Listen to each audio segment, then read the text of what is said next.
This is video file 4 for Tom Hughes. So I'm going to talk now about the extension. Now, I think the extension was probably constructed about 40 years ago, and it was constructed from hollow block, so a hollow block wall. Now, so this is what a hollow block wall looks like. That's a hollow block wall under construction. So you don't have a full cavity constructed. There's not, let's say, an external leaf, a full cavity, and then an internal leaf. The hollow is actually in the block itself. So it's basically effectively almost a solid wall. Now, in general, people don't use, well, I suppose what they used to do and what they still do in general is people, if they're building a garage, they might build it out of a hollow block wall. But if they're building a dwelling, they would generally create two separate walls and have a cavity that would drain, stop rainwater penetrating. Now, so basically it was a fairly cheap method of construction even back in 40 years ago. You know, most people building an extension would probably, well, a lot of people would have put in a cavity wall, a full cavity wall, but he hasn't. Now, the fact that it's basically it's got no cavity, there's quite a lot of penetrating damp here, and I'll talk about it as I go through.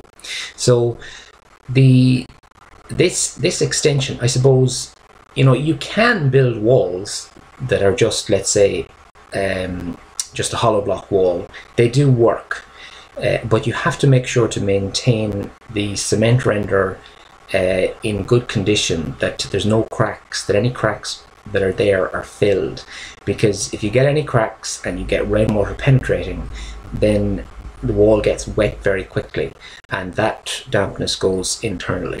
So it's not a great method of construction. You could retain it if you wanted to. You would have to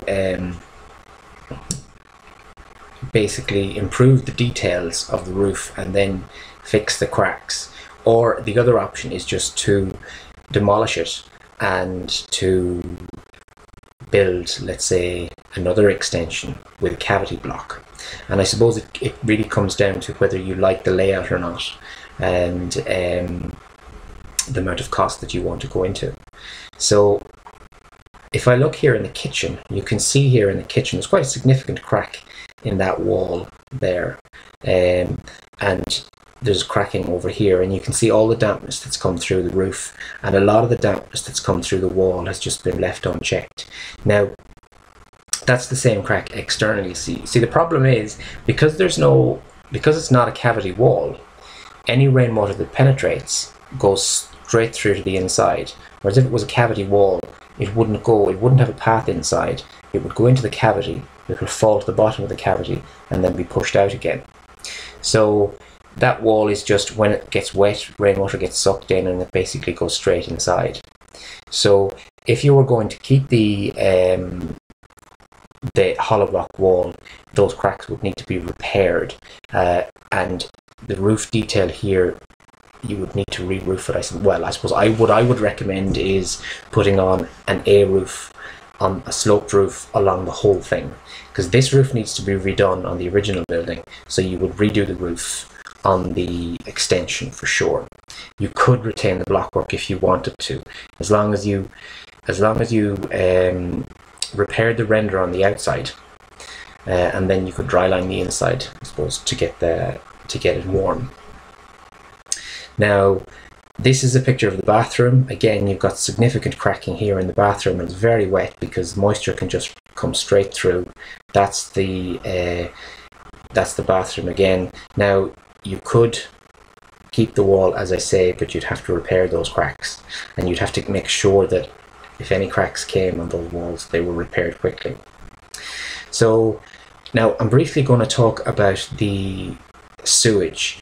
What Seamus was telling me, what his dad constructed was basically, I mean, because this level is slightly higher here, there is a very small septic tank here, as Seamus was saying, that his dad made out of blockwork, not out of concrete, made out of blockwork. There's an access chamber somewhere about here, and it's very high, and he didn't dig down deep. I mean, ideally you would like to dig down deep and you would put the toilet in at floor level and it would all flow by gravity out to this area here. But he kind of took a shortcut here in that he built a platform for the toilet inside. So the toilet's up high on a kind of a platform, and then the pipework is above ground. So the pipework is actually here. These are not steps. The pipework is here, and it's surrounded in concrete here. So the pipework continues through here. So it's all fairly shallow. It's not a great system. You know, back in the day, I suppose it was probably sensible to do something like this. But now, seeing as you know, the main sewer, it runs, that's a close-up of the existing septic tank lid. It's almost completely covered, but you can see there, that's the concrete lid, and there's a vent pipe there somewhere. Now, I would abandon the septic tank.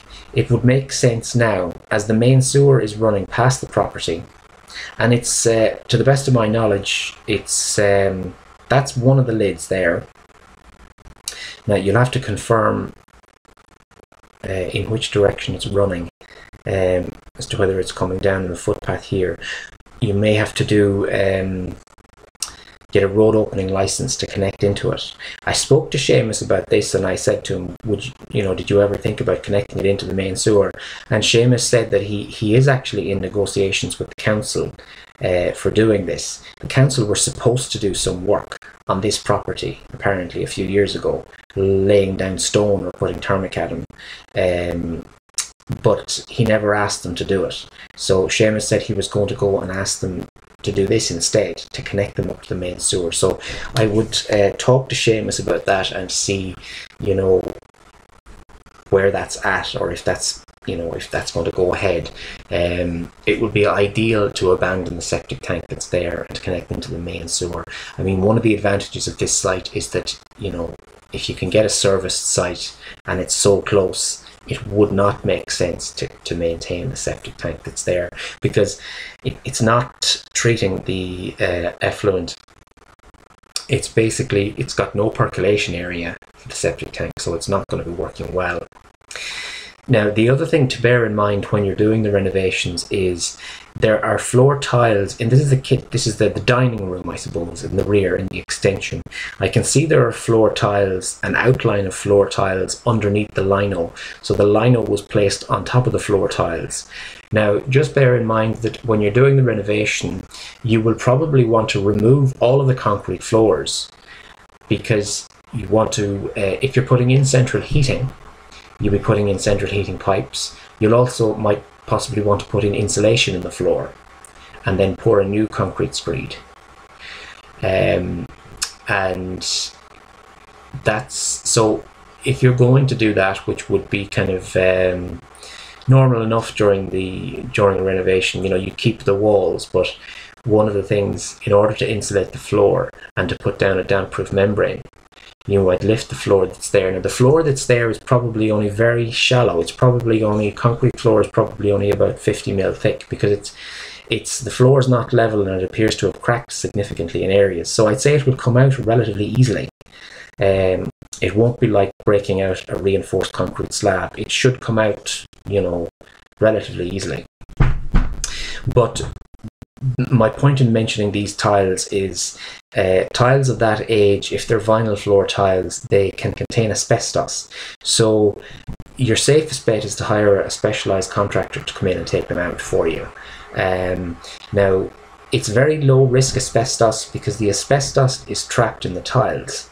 So as long as the tiles are not broken or damaged or cracked, as long as there's no dust generated, it's very low risk.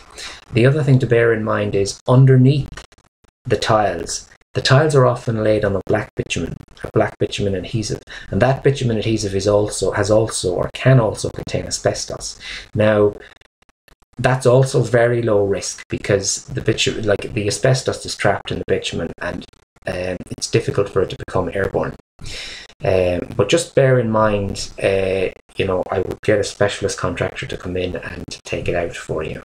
The other thing here is, this is the kitchen stove. Now the rope seals in these doors here, there's a close-up, they possibly contain asbestos as well. So be careful with them when you're getting them. I mean, I'm sure you'll probably be dumping this anyway. It's not in great condition. But, you know, asbestos was used for these things because it has it's fire resistant. It has very good fire resistance, so that's why they used it in rope seals. So be careful of those two things from an asbestos point of view. So that's it. That's the end of the report. So I have included in the appendix extracts from the document that I've already gone through already, which talks about old stone walls and how to. We've gone through these drawings already. How to treat an old stone wall to prevent moisture and dampness and rising damp coming back into the building. Because as I say, there's a big problem with dampness there. So you can deal with it, but as long as you deal with it the right way, it should, you know, it shouldn't come back. Because, you know, a building that doesn't have a DPC or a DPM, a damp-proof membrane, you know, they don't, if they are working the way they were designed to work and they're breathing, they don't need the membrane. They can work well without it. So you can retain the walls. So if I go back to the summary at the start, I mean, basically, I've said the building is significantly below average. I mean, basically it's because, you know, it can't be habitable until it's renovated. But, you know, it can definitely be retained and can be, like, as I say, the roof needs to be redone on both the old stone building and on the extension. So you can keep the stone walls, but they have to be treated slightly differently, as I've discussed with French drains. The extension, you could keep it if you wanted to keep it and keep the money down, just repair the cracks to stop the rainwater penetrating. If you wanted something that was give you more security, you might decide to knock the extension and build a cavity wall. Okay, and if you have any questions on anything, you should give me a buzz and I can go through it with you in more detail over the phone. Alright, and the best of luck with it.